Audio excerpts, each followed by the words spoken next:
Good morning student, welcome again in home science class. बच्चों, आज का हमारा टॉपिक रहेगा द्विभाषिता, जिसे बिलिंगुअलिज्म भी कहते हैं। द्विभाषिता नाम से ही पता चल रहा है दो भाषाओं का प्रयोग करना। दो भाषाओं का प्रयोग द्विभाषिता कहलाता है।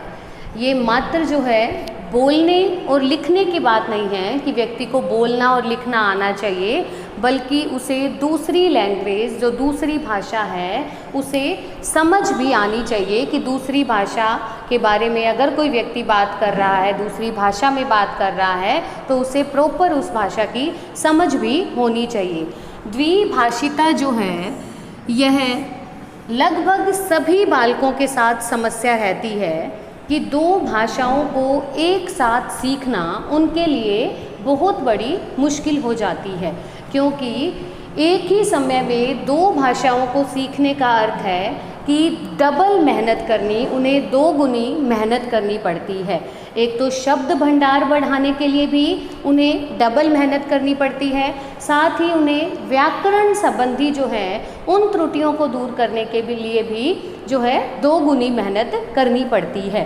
अक्सर जो उत्कृष्ट बुद्धि के बालक हैं, मतलब तीव्र बुद्धि वाले जो बालक हैं, वो द्विभाषिता को, दो भाषाओं को इजीली सीख जाते हैं, परंतु जो सामान्य बुद्धि के बालक हैं उनके लिए इसकी बहुत बड़ी समस्या आती है। वो दो भाषाओं को एक साथ सीखने में उन्हें जो है बहुत अधिक समस्याओं का सामना करना पड़ता है, क्योंकि व्याकरण संबंधी जो अशुद्धियां हैं वो दोनों भाषाओं में समान होने लग जाती हैं।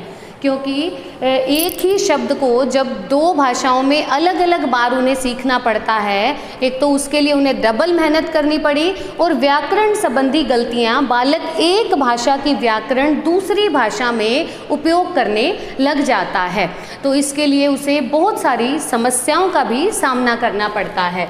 तो द्विभाषिता की जो मुख्य हानियां हैं, मुख्य रूप से जो समस्याएं आती है उससे, वो है सामाजिक समायोजन में कठिनाई। दो भाषाओं में भी एक भाषा हमारी जो है वो मातृभाषा होती है, मुख्य भाषा होती है, और दूसरी भाषा जो है वो विदेशी भाषा या अन्य भाषा होती है। तो मुख्य भाषा पर उस बालक की जो पकड़ है वो अधिक रहती है, जबकि जो विदेशी भाषा या अन्य भाषा है उस पर उसकी पकड़ कमज़ोर रहती है। तो अगर बालक कहीं ऐसी जगह जाता है जहाँ उसे विदेशी भाषा या अन्य भाषा का प्रयोग करना पड़े, तो उस पर उसकी पकड़ कमज़ोर होती है, जिसके कारण वहाँ के समाज में उसे समायोजन में कठिनाई होती है। ये मुख्यतः उन बालकों के साथ अधिक होता है जिन बालकों के पेरेंट्स में एक जो है वो विदेशी हो, क्योंकि उन्हें दोनों भाषाओं को सीखना पड़ता है और उनके साथ यह समस्या जो है मुख्य रूप से आती है। नेक्स्ट आता है चिंतन में अंतर। बालक जो है उसके चिंतन में अंतर आने लग जाता है, क्योंकि वो एक भाषा के शब्द का प्रयोग दूसरी भाषा के अंदर करने लग जाता है। कई बार उसे शब्द का समझ नहीं आता कि ये किस लैंग्वेज की है, जिसके कारण उसकी चिंतन में, उसे सोच में पड़ जाता है, जिसके कारण उसकी चिंतन में भी, उसके विचारों में भी परिवर्तन आने लगता है। नेक्स्ट आता है स्कूल कार्य में कठिनाई।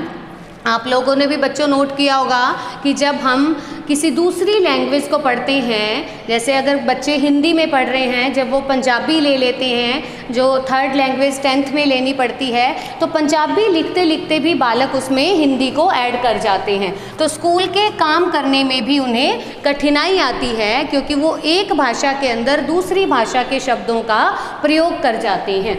नेक्स्ट आता है दूसरों से अलग महसूस करना।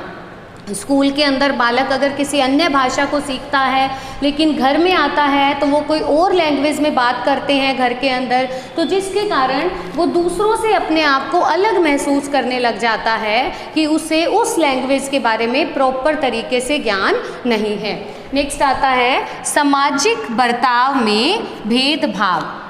जब बालक किसी अदर कंट्री में जाता है या किसी दूसरी जगह पर जाता है और उसकी लैंग्वेज पर कमांड नहीं होती है, तब भी वहाँ के लोग जो हैं वो सामाजिक रूप से उनसे भेदभाव करने लग जाते हैं, उनके साथ उनका बिहेवियर में, क्योंकि वे ऑफ टॉकिंग से, भाषा को बोलने के ढंग से पता चलने लग जाता है कि बालक जो है एक भाषा पर उसकी पकड़ है और दूसरी भाषा जो है उसे प्रॉपर तरीके से उसका ज्ञान नहीं है। तो यहाँ के व्यक्तियों के सामाजिक बर्ताव में भी भेदभाव आने लग जाता है, क्योंकि जब भी द्विभाषिता का उपयोग किया जाता है, दो भाषाएं सीखी जाती हैं, तो एक भाषा का जो है, एक भाषा पर बालक की पकड़ अधिक होती है और दूसरी भाषा उसकी कमज़ोर होती है, क्योंकि जो मातृभाषा है बालक उसे ईजिली सीख जाता है। और एक ही समय में दो भाषाओं को सीखना भी बहुत मुश्किल है, लेकिन अगर दोनों भाषाओं के समय परिवर्तित किया जाए कि एक पर्टिकुलर एज में बालक को एक भाषा सिखाई जाए और दूसरी एज में दूसरी भाषा सिखाई जाए, तब भी जो है भाषा पर पकड़ बनाना बहुत मुश्किल होता है, क्योंकि बालक के जो स्वर तंत्र है, उसकी जो गले की मांसपेशियां हैं, वो पहली लैंग्वेज के हिसाब से ढल चुकी होती हैं और बालक की प्रोनंसिएशन में बहुत मिस्टेक्स या गलतियां होने लग जाती हैं।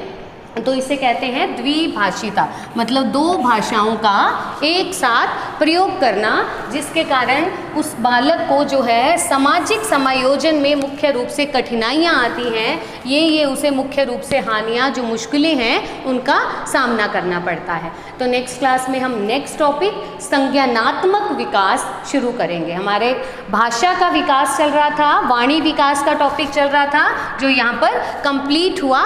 नेक्स्ट टॉपिक हम संज्ञानात्मक विकास नेक्स्ट वीडियो में देखेंगे। Thank you.